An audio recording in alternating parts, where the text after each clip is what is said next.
Қайырлы күн, білім алушылар. Бүгінгі біздің сабағымыздың тақырыбы қазақ тілі сабағындағы шығармашылық жұмыстар мен тапсырмалар. Бүгінгі сабағымыздың смарт мақсаты неде тұрады? Демек, шығармашылық ұғымын түсіну, этимологиясындағы шығармашылық ұғымындағы педагогикалық шығармашылықтың айырмасын анықтау және қазақ тілі сабағында шығармашылық жұмыстарды қалай жүргізуге болады деген сияқты сауалдарға жауап іздеп көрелік. Шығармашылық ұғымын әдетте шығару, ойлап табу дегенге меңзейді. Ал енді философиялық сөздікте шығармашылықты белгілі бір адамның өзінің әрекетіндегі жаңа ұғымды, жаңа нәрсені табу деп түсіндіріп, жоғарғы сападағы жаңалық ашатын іс әрекет деп түсіндіреді. Бұл шығармашылық адам бойындағы ерекше бір қасиет десек, біз қате айтпаймыз. Шығармашылық өзін-өзін тануға, ізденуге, дұрыс ой түюге, өздігінен сапалы, дәлелді шешімдер қабылдай алуға және жетістікке қол жеткізу үшін аса қажет. Сондықтан да болар, қазіргі заманның талабы шығармашыл педагогтың өзінің сабақ үдерісіндегі барлық мәселелерге жан-жақты ізденіспен ғылыми негізде белгілі бір ұстанымға сүйене отырып, өзінің дәрісін шығармашылықпен ұйымдастыруды қажет етіп отыр. Шығармашылық әрбір баланың жанына, жүрегіне берейін деп жатқан дәрістің сапалылығын қамтамасыз ету деген сөз. Көрнекті психолог Выготский шығармашылықты жаңалық ашатын әрекет деп таныса, Пономарев шығармашылықты бұл даму ұғымымен сәйкестендіреді. Демек, даму жадысындағы білім алушы ол өзіндік дәрежеге жетеді. Өзіміздің классик талант иесі, қоғам қайраткері Мағжан Жұмабаев педагогика еңбегінде бастауыш мектепте шығармашылықтың қабілетті қалыптастырудың қажеттігін көрсеткен.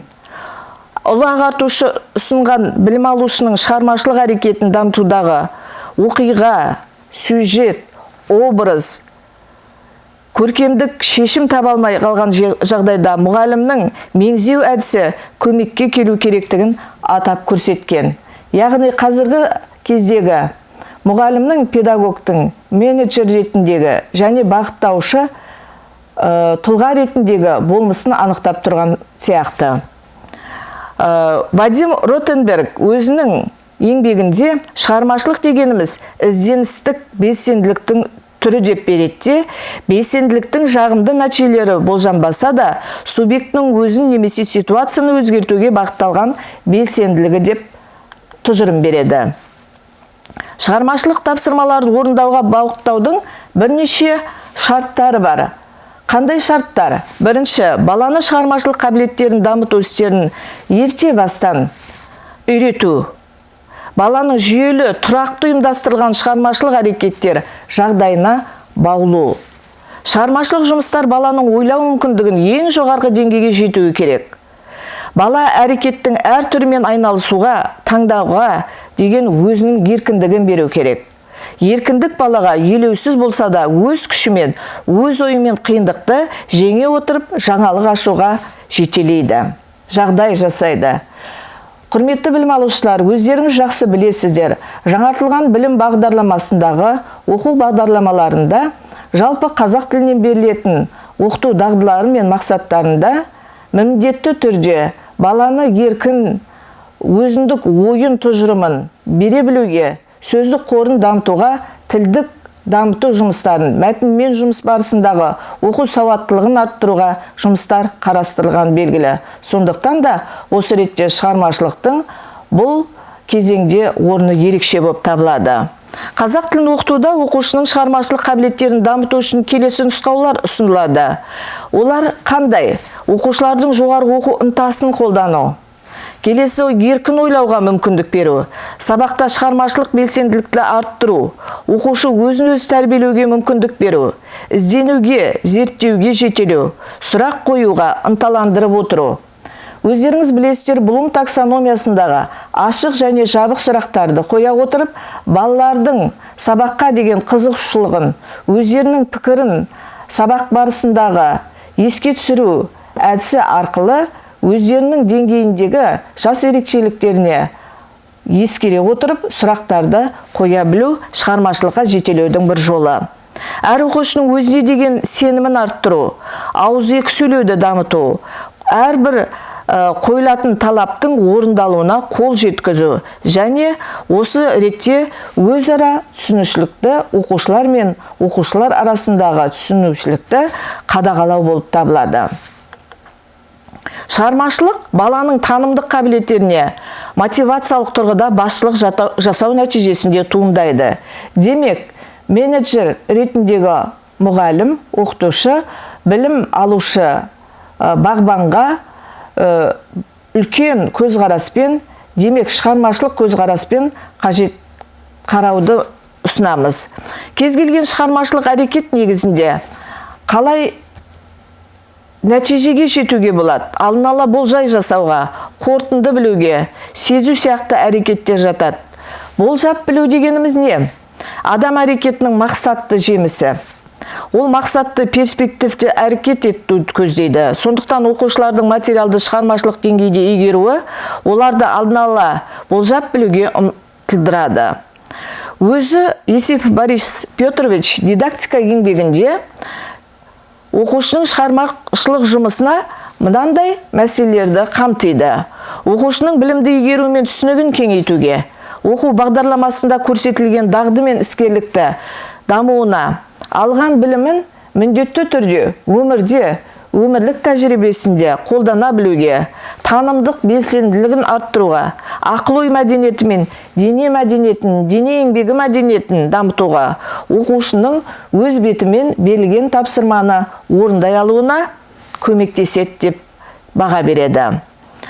Әбілқасымова Алма Есімбекқызы өзінің зерттеулерінде оқу әрекетіндегі оқу міндеттері танымдық белсенділік арқылы ақпаратты қабылдаудан бастап күрделі шығармашылық әрекеттің қалыптасуымен анықталады дей келе, оқушылардың, білім алушылардың жас ерекшелігіне байланысты шығармашылық жұмыстарды тапсыруды меңзейді. Оқушылардың бейнелеу әрекеті мен сөйлеу шеберлігін дамытуға арналған бірнеше жұмыстардың түрлерін атап шығуға болады. Ойын инсценировкалар, драматизация, балалардың шығармашылық жұмыстары, әңгіме құрастыру, кітапшалар жасау, сурет бойынша ертегі құрастыру, ертегі бойынша сурет салу жұмыстары. Жазба жұмыстары оқушылардың теориялық білімін тереңдетіп, шығармашылық қабілеттерін дамытуда негізгі құралдың бірі болып табылады. Оқылым әрекеті негізінде оқушылармен диктант, мазмұндама, шығарма, эссе жұмыстарын жүргізу үлкен жақсы нәтижелерге алып келеді. Қазақ тілі сабағында сондай-ақ ертегі, әңгіме, бейнебаян құрастыру, ойдан ертегі, әңгіме құрастыру, мақал мәтелдерді мазмұнына сәйкес құрастыру, міне осындай тапсырмаларды жүктеуімізге болады. Мысалы, оқу сабақтарында кейіпкерлерді мүсіндеу арқылы шығармашылыққа үйретуге болады.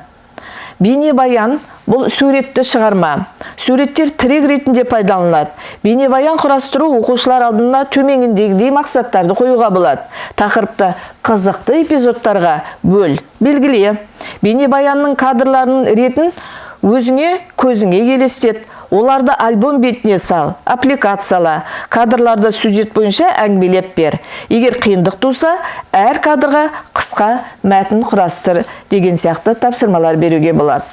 Оқушы шығармашылығын арттыруда, сөздік қорын байытуда, танымдық көзқарасын қалыптастыруда драмалау, яғни балалардың қабілетіне қарай дамытудың негізгі кілтінің бірі болып табылады. Шығармашылық жұмыстың түріне тату арқылы сахналау қабілеттерін дамытуға болады.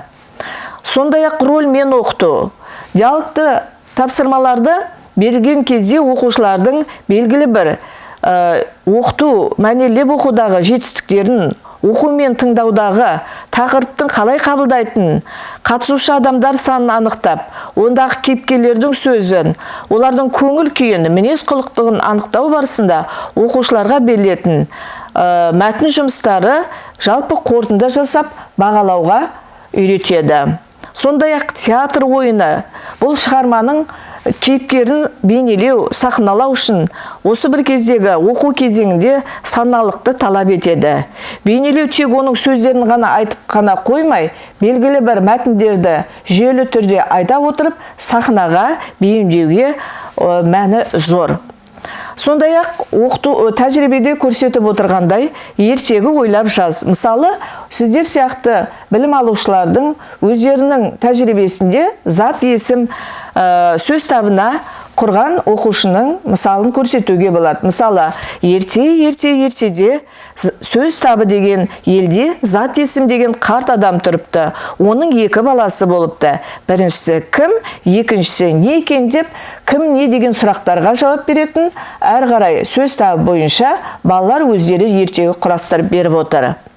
Оқыту үрдісінде қолданылатын әдіс-тәсілдердің әртүрлігі оқушылардың сараптау жұмысымен және оларды сын тұрғысынан ойлауға, белгілі бір нәтижеге жұмыс жасауға бағыттау әрбір оқушыдан шығармашылықты қабілеттерін дамытуына ықпал жасайды.